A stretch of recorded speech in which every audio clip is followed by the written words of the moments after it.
في الكاميرا ما اتكلم انا ادخل عندنا. يعني اللوحة دي خدت شهر شغل. زي ما قلنا لكم احنا بقى عندنا شارع كامل اسمه شارع الخيامية، في الناس الحلوة دي كلها متجمعين مع بعض. بقالي في المهنة 35 سنة، بشتغلها وانا عندي 7 سنين. لو بصينا هنا في اليافطة دي مكتوب اهو شارع الخيامية. هنبدأ بقى هنمشي هنا قدام شوية لحد ما نوصل لعمه أحمد ربيع عشان نشوف هيعمل لنا ايه النهارده. ازيك يا عم أحمد؟ دلوقتي وصلنا عند عم احمد ربيع، هنقعد معاه هيكلمنا شويه عن الشغلانه وتاريخها وتاريخه هو شخصيا، بدأ من امتى. الراجل ده من اقدم الناس هنا ومن اشطر الناس هنا وكل الناس بتدلنا عليه. ازيك يا عم احمد؟ ربنا يكرمك يا رب. انا بقالي في المهنة 35 سنة، بشتغلها وانا عندي 7 سنين. ابتديت ان انا امسك الابرة، كنت اجي من المدرسة واقعد جنب البوصة بتاعي. خدت وقت طويل لغاية ما اتعلمت زهرة اللوتس والشغل الإسلامي والشغل الطبيعي، وطورنا في الخيامية حاجات كتيرة أوي أوي أوي أوي. في حاجات نزلت حديثة زي بناخد من الجوامع الأثرية الآيات القرآنية بالخط الكوفي، بعض شغل بندخل الرسومات مع بعضها.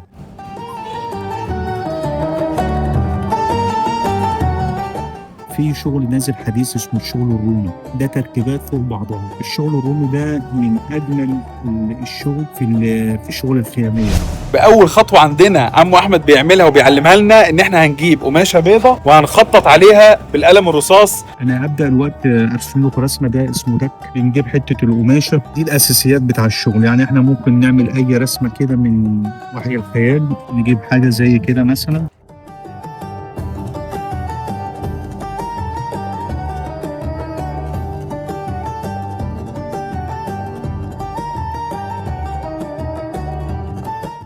عم احمد لسه بيقول لنا دلوقتي ان هو بدأ الشغلانه دي وهو عنده 7 سنين، يعني بقاله دلوقتي بالتمام والكمال 35 سنه شغال الشغلانه دي.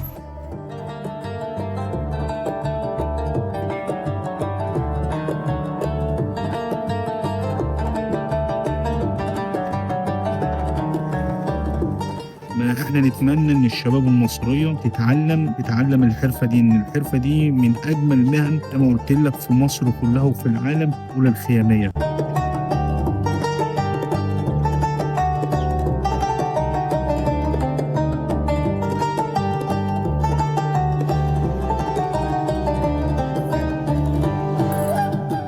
المهنه بتاعتنا الخياميه بتحتاج الصبر والمجهود. يعني في بعض لوحات بتاخد شهر، في بعض لوحات بتاخد شهرين.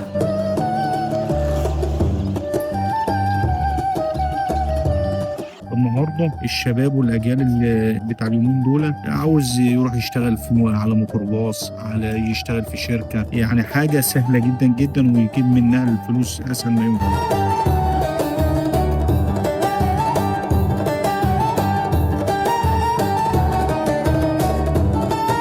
يعني احنا هنقفل كل الفراغات اللي موجودة، مش هنسيبها اكيد، وبرضه مش هتتقفل بحاجات عشوائية.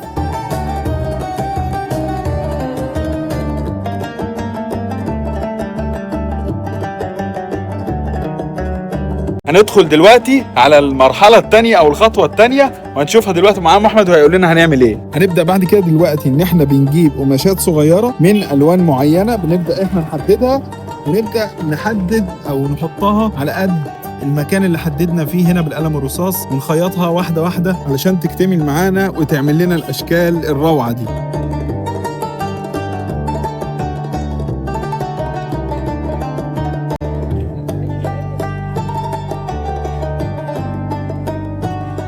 دلوقتي هنبدأ شغل الخياطة عشان نعمل يعني زي ما نقول بنلون القماشة بقى بالألوان التانية اللي احنا بنحطها بالقماش الصغير ده.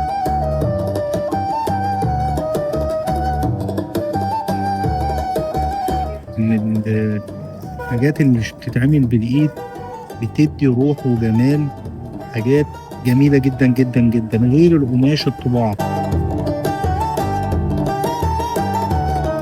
وهكذا. المربع ده دي بعد ما خلصوا نفس الديزاين كده بالظبط.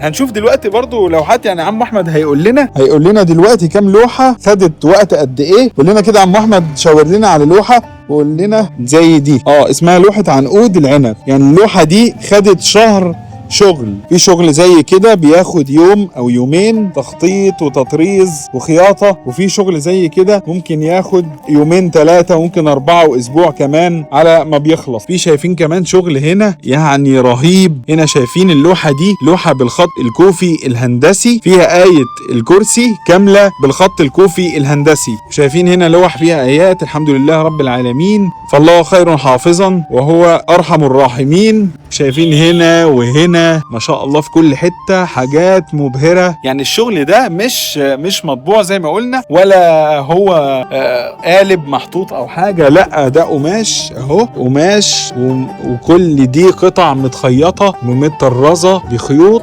ومعمولة مرسومة بالايد ومعمولة هاند ميد كلها من الالف للياء، ما فيهاش اي تدخل مكن ولا فيها اي حاجة رهيبة رهيبة رهيبة. عم احمد هيورينا دلوقتي شغل هو عامله، هنشوفه دلوقتي سوا معاه.